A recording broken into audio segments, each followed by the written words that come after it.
Hey, welcome back to another Everyday Autos review. Today we're going to be looking at a 2008 Audi A3. This one does have the 2.0 turbo and a 6-speed dual clutch transmission. It's finished here in red. Take a walk around this. This is actually my personal car. Had this for a little over a year. And as you can see there, it's a little cold today. The water is freezing on the hood, so sorry about that. But let's take it for a drive.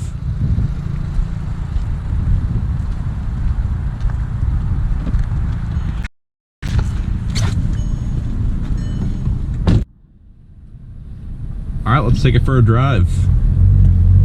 Like I said, I've owned this car for about a year. It's been pretty decent to me. I haven't really had any major issues with it. Had a little bit of an oil leak early on, but it was a pretty easy fix, and it didn't cost too much. So yeah, that was pretty good.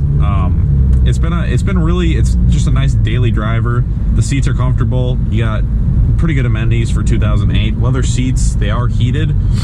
You actually have dual climate control, auto climate control, which is pretty advanced in 2008. I'm surprised it has it. Got a little Tesla Model X Plaid right here. But yeah, the climate control is really nice, having that automatic climate control, the heated seats in the winter. It's a really good winter car. I do have winter tires on it. I've said of winters and summers, and that is really nice. It really needs that. With the summer tires on in the winter, it's not great, being only front wheel drive. They do make a Quattro version of the A3, but you have to get the V6 for that. But yeah. All right, now let's get it on the road, pick up some speed. This is the 2.0 turbo model with the 6-speed dual clutches, you can see. I do like the manual, but they're about impossible to find, and this is just what came up for the right price, so obviously you guys know how that goes. But you do get the paddles with it, as you can see here.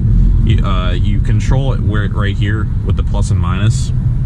Put that into the plus and minus mode, and that makes it manual. And then you can control the gears. It shifts really fast, actually. I'll show you off this light here.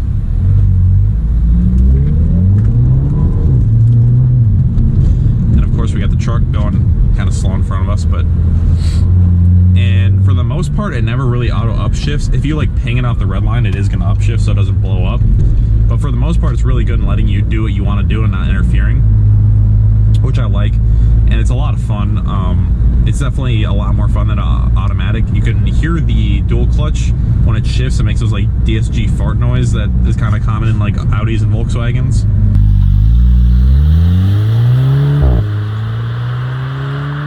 The dual clutch, the DSG as they call it in Volkswagens, I think technically this is called a Tiptronic, but obviously it has two clutches, so it's like ready to shift in the next gear at all times. That clutch is just ready, which is why the shifts are really fast.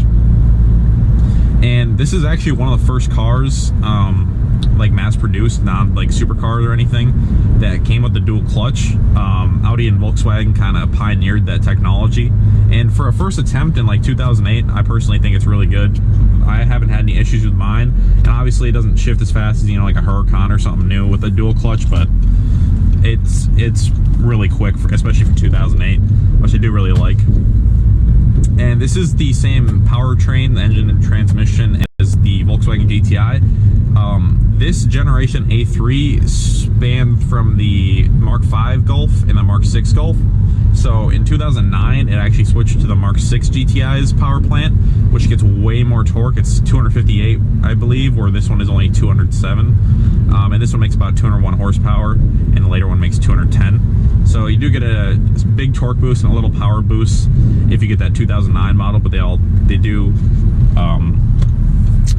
usually have a higher price tag. And with that, the front end on that generation also did change. It's like the same generation, but it was a facelift. And honestly, I kind of think that besides the LED headlights on that one, I think this one actually does a little bit better, or looks a little bit better, I mean. But that's subjective. Obviously, that's personal preference.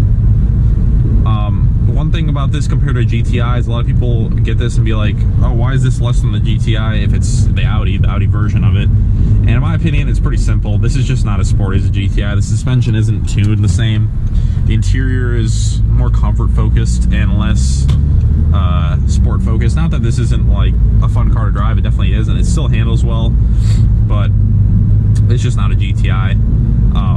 It doesn't have that character and that soul and that noise that a GTI has. But you could definitely still have a lot of fun with this. You can see a couple downshifts, and it's fun. It'll definitely get the tires loose. Turn traction control off here.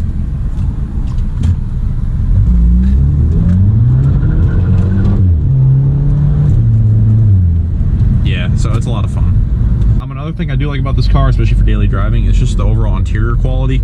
Compared to new Audis and stuff, it doesn't compare, but for 2008, and even compared to some cars today, it's really nice. I really like these climate vents. You can open and close them by twisting the outside, and you can aim them like this. One there, 4 in here. All this is like kind of trimmed with that metal looking material. Some of it is real metal, some of it is plastic, but overall I think it's nice. On the doors here, you have this kind of aluminum trim with the handles, and for the most part, just the build quality in this interior, it's held up really nice. Nothing really squeaks or rattles. There is some little cheap parts. As you can see, this armrest is really falling apart, but that's a minor thing. You can replace that pretty easily if you need a new one. You have the trim on this glove box here, with the on the other side too, and on all the doors, even the back doors, have that metal trim, which I think is really nice. They didn't cheap out on that. And also the trunk space and practicality of this is really good. The trunk on its own is pretty decent size, nothing huge, but for the car I think it's pretty good. And when you fold the seats down, you really get a lot of space. You could use it, there's a lot of practicality. I can fit my skis in here. You can do a lot of things with it. And you also do get a full spare tire back there. Full spare tire, you get jumper cables, and you get a jack, which is really nice that they include all that. New cars don't really include anything now, which I think kind of sucks, but with this you get that, which is really nice. Another cool feature for daily driving is you get dual panoramic sunroofs. The front one opens all the way up in open air experience, and the back one just has a shade, but it can be open. So they both have the shades like that. Manual shade, but it's a small enough car where it's like you can reach it, so no problem there. And the sunroofs are really nice. It's a feature that I definitely would definitely recommend, and I really like it in every car. Another thing that is nice about this car is the price that they go for. They really are cheap in my opinion for what they are, especially compared to the GTIs of the time. You can get these, and it depends on the condition and the mileage. You can get these anywhere from $3,000 for a really pretty crappy one. You're looking at $5,000 to $6,000 for a decent one. And if you want a nice one, you're looking at maybe $8,000 or $9,000. This car is kind of special. I feel like just into Audi in general. Many know the Audi R8, the first gen R8 was kind of a halo car to Audi. And I think in my opinion, and most people's opinion, it kind of is the reason that Audi is what it is today. Audi kind of before that was, you know, they competed with BMW and Mercedes, but they were always kind of viewed as like a sub-tier kind of car. Like they weren't right on par with that.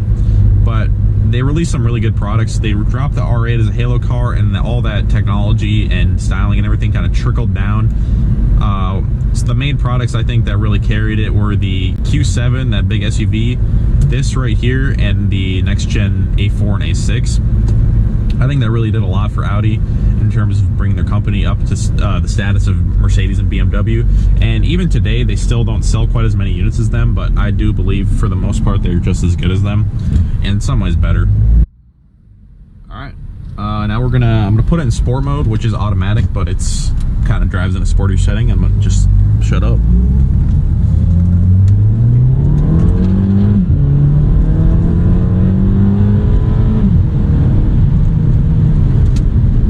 You can see there, it really brings it all the way out to red line. That was about half, 3/4 throttle. But it brings it all the way out to red line. It does suck up gas pretty quick when you're in there, so I don't drive in sport mode really. It's not like a sport mode like a newer car where you can just kind of drive in and chill. It's really more meant for just quick little bursts, I feel like. And speaking of gas mileage, in the cities in this thing, I get high teens, low 20s. On the highway, the best I've gone is 29, but realistically, you're looking at 26, 27. So not bad, but not great. This also does take 91 octane, which is also another expense. So it's not like the cheapest car to maintain. It's not like super efficient, but it's definitely pretty decent. Nothing too crazy, nothing too bad. And I'll go for some paddle shifting now.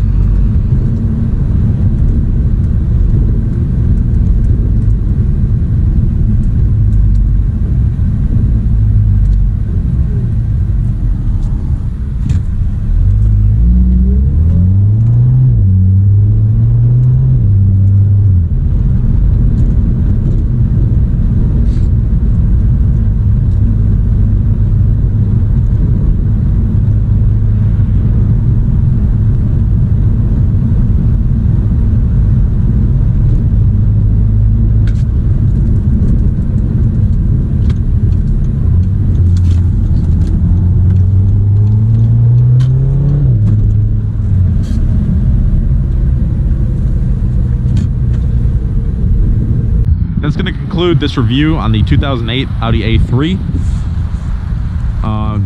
Just in review, it's compact, pretty quick, really good price, pretty decently reliable. In my opinion, just all around good car. Thank you guys for watching.